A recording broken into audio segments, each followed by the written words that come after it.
Dear students, today topic is pharmaceutical ethics. So, ethics means moral principle. Basically ethics की definitions या pharmaceutical ethics की definitions जो है या introduction parts बोल लो. So, according to code of pharmaceutical ethics means good treat or behavior to others which is not compulsory by any act or rule. We can say ethics help to or give benefits to others. Okay, now pharmaceutical ethics. Pharmaceutical ethics means related to pharmacy profession are called pharmaceutical ethics. So code means principles, guidelines or standard. Three terms comes under the code. Means जैसे कि मैंने बताया code of pharmaceutical ethics, जैसे कि मैंने आपको बताया कि code of pharmaceutical ethics, only pharmaceutical ethics जो है ये रिलेट करता है फार्मेसी प्रोफेशन को, ठीक है. और ethics means moral principle, moral rules, moral behaviour, moral discipline, ठीक है. इसके अंदर हमें कोड के अंदर जो भी हमारे को फार्मासिस्ट के जो प्रिंसिपल्स दिए गए हैं अकॉर्डिंग टू पीसीआई, उसकी क्या क्या स्टैंडर्ड्स है, क्या गाइडलाइंस है, वो स्टडी करने हैं, ठीक है. Code of pharmaceutical ethics means जैसे कि मैंने बताया आपको कि रूल्स, डिसिप्लिन्स और जो मोरल एक्टिविटीज़ होती हैं, जो मोरल नैतिक दायित्व होती है, जो मोरल रूल्स होती हैं, उसके लिए, उसके गाइडलाइंस के लिए, उसके स्टैंडर्ड के लिए पीसीआई ने इसको बेसिकली बनाई है, ठीक है. तो कोड ऑफ फार्मास्यूटिकल एथिक्स को बेसिकली फॉर्मुलेटेड करती है पीसीआई, ठीक है. फार्मास्यूटिकल काउंसिल ऑफ इंडिया जो पीसीआई है वो इसको फॉर्मुलेटेड करती है और बेसिकली जो भी गाइडलाइंस हैं इंडियन फार्मासिस्ट की, जो स्टैंडर्ड्स है, उसके लिए ये पीसीआई बेसिकली गाइड करती है, ठीक है. और जो फार्मासिस्ट होती हैं उनकी जो मोरल एक्टिविटीज़ कमिट क्या होनी चाहिए, मोरल एक्टिविटीज़ क्या होनी चाहिए, लाइक जो भी आपके पास पेशेंट आ रहे हैं उसको आप अपनी नैतिक दायित्व के अकॉर्डिंग, अपनी मोरल एक्टिविटीज़ के अकॉर्डिंग उसको आप काउंसलिंग करें. या अकॉर्डिंग टू फार्मासिस्ट अगर आप रोड पे चल रहे हो तो कोई भी पर्सन अगर ट्रैफिक है तो वहाँ भी आप उसको हेल्प कर सकते हैं. मींस जो भी आपकी मोरल डिसिप्लिन है, मोरल एक्टिविटीज़ है, मोरल रूल्स है, वो आपको कोड ऑफ फार्मास्यूटिकल एथिक्स के अंदर दिया गया है, ठीक है. कोड ऑफ फार्मास्यूटिकल एथिक्स के स्टैंडर्ड्स हैं, ठीक है. और इसके लिए कोई रूल्स रेगुलेशंस नहीं है, ये आपकी अपनी खुद की सेल्फ डिसिप्लिन है, ठीक है. अब कोड ऑफ फार्मास्यूटिकल एथिक्स के अंदर अलग अलग एरिया है और उसकी बेसिकली डिफरेंट प्रिंसिपल्स हैं. So now coming to the next topic that is area of focus and principles.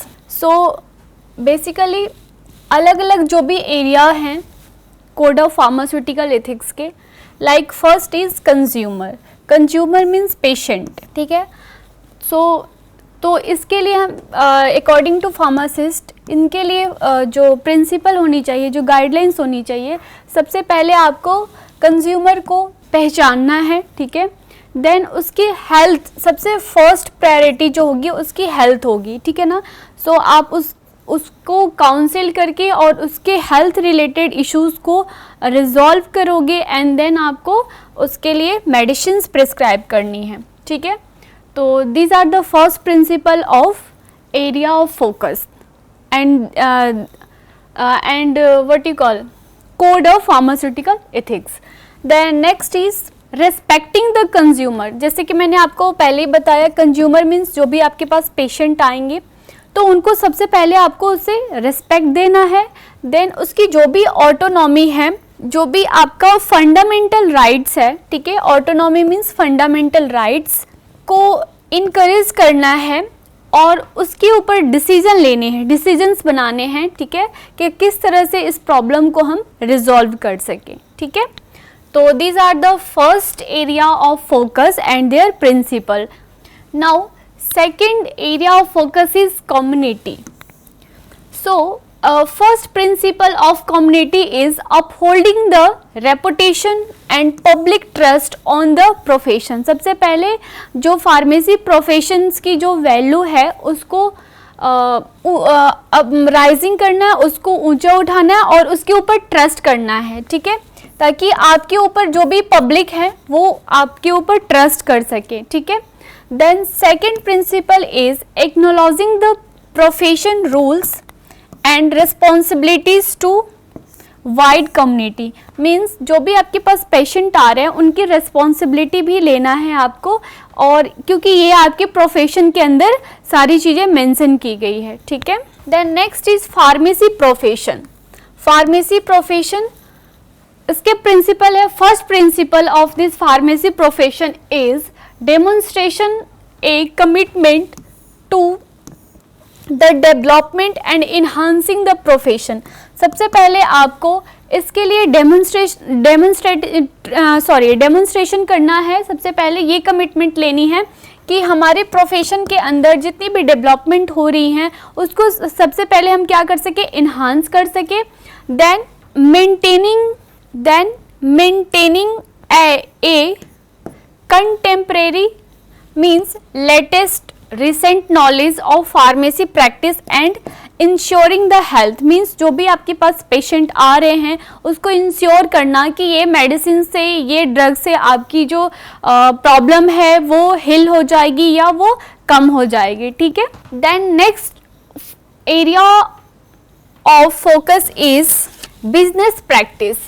So business practice को आपको कंडक्ट करना है प्रोफेशनली एंड इथिकली, ठीक है.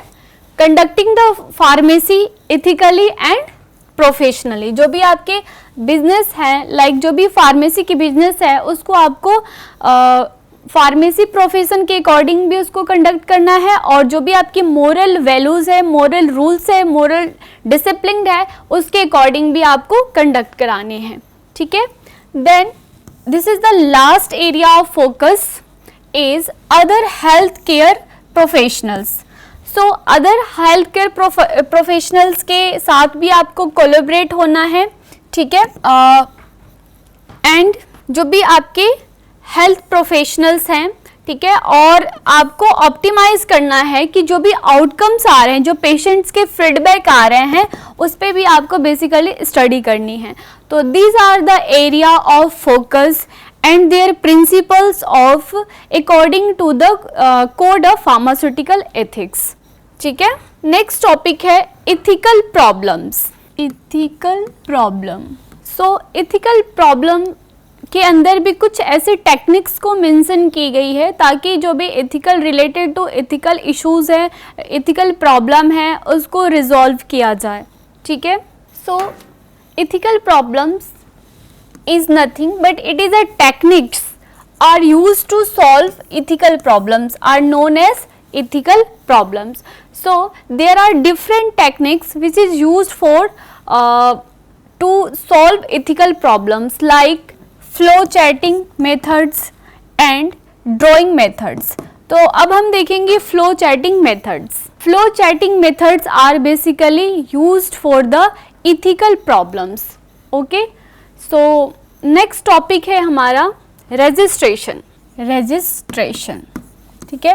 तो सबसे पहले कोर्स कंप्लीटेशंस होने के बाद, ठीक है ना, जो भी फार्मासिस्ट होते हैं, जो स्टूडेंट्स होते हैं, उनको रजिस्ट्रेशंस कराने पड़ते हैं SPC में जाके, स्टेट फार्मेसी काउंसिल के अंदर जा करके. तो इसके लिए आपको सबसे पहले डॉक्यूमेंट्स चाहिए होता है, ठीक है, डॉक्यूमेंट्स, ठीक है. डॉक्यूमेंट्स के